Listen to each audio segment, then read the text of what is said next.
కోనసీమ జిల్లా మలకిపురం మండలం రామరాజులంక గ్రామంలో మంచినీళ్ల ఎద్దడి ఏర్పడింది.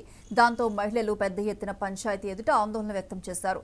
ఎన్నిసార్లు మొరపెట్టుకున్నా పంచాయతీ అధికారులు పట్టించుకోవడం లేదంటూ ఆందోళన వ్యక్తం చేశారు. అనంతరం పంచాయతీ కార్యాలయానికి తాళం వేసి నిరసన తెలిపారు.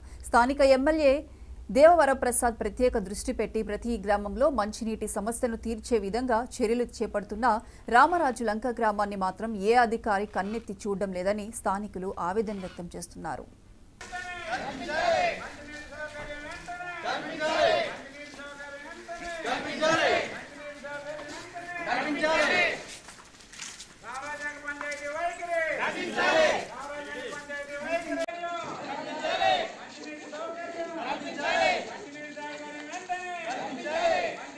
Come on.